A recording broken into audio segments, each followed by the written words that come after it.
is, so given is validate the given argument. They can give in us argument format in this, or else they can give in terms of tabular form also. Anything they can give. So first I'll take this premises.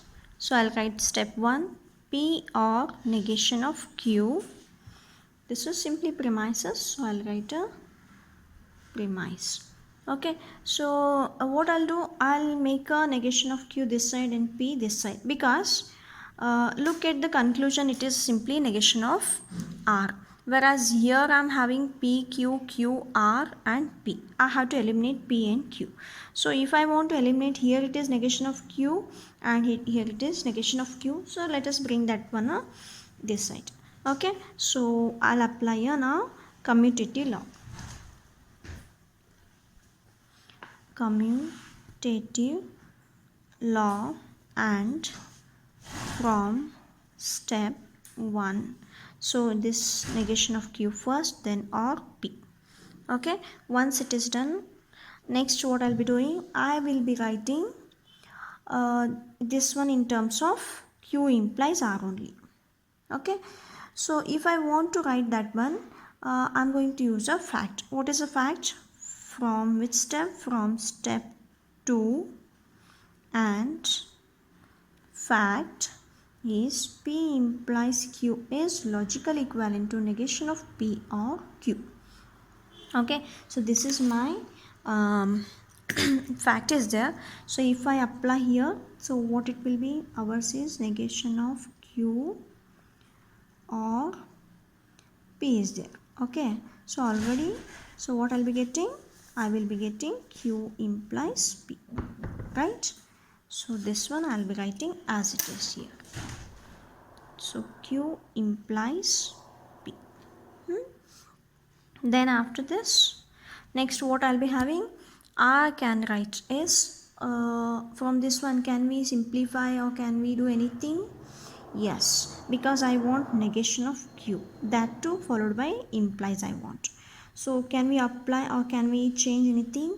Yes, we know contrapositive.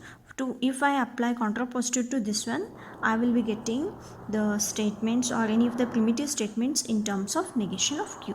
So I'll write here is from step 3 and from contrapositive, what we will be getting? We will be getting Q implies P is logically equivalent to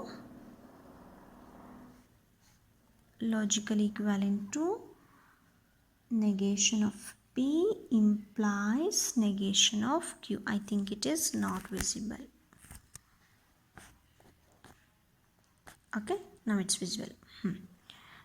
Q implies P logical equivalent to P implies negation of P implies negation of P. Okay, so same kind I'll be writing here, negation of P implies negation of P. Once it is done, next what I'll be writing, I'll write a whichever available premises. Okay,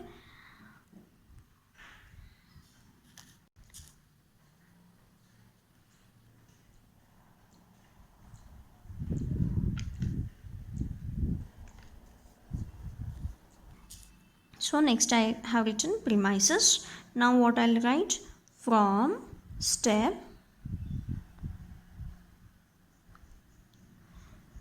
4 and 3, okay, and law of syllogism,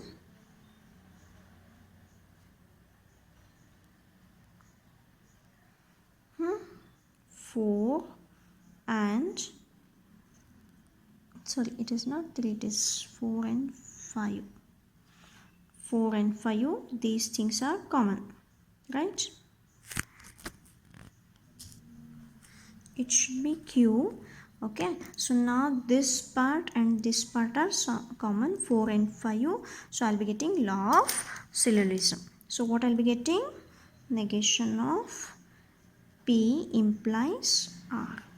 Okay, so once we got all these, which is left out part?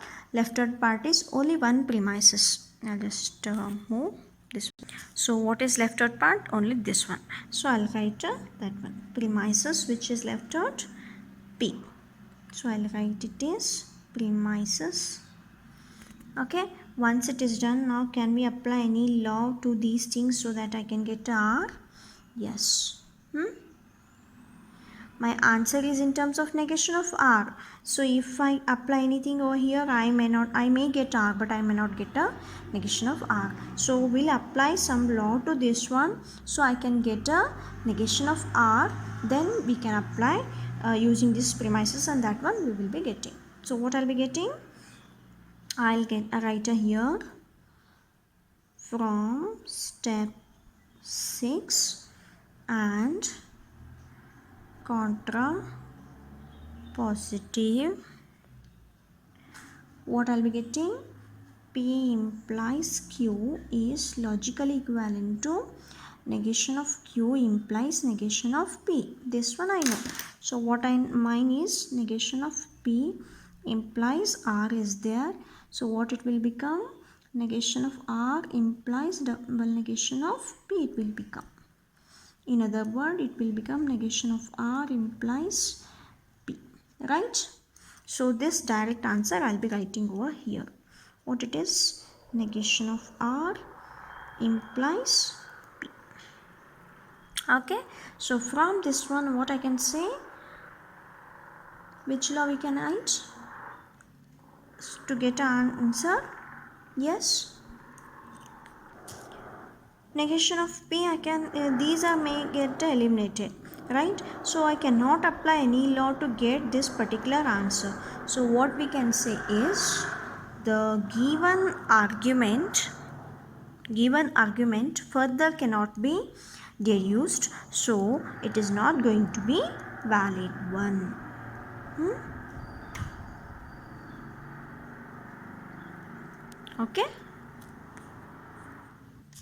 Okay, so next we'll see one more problem.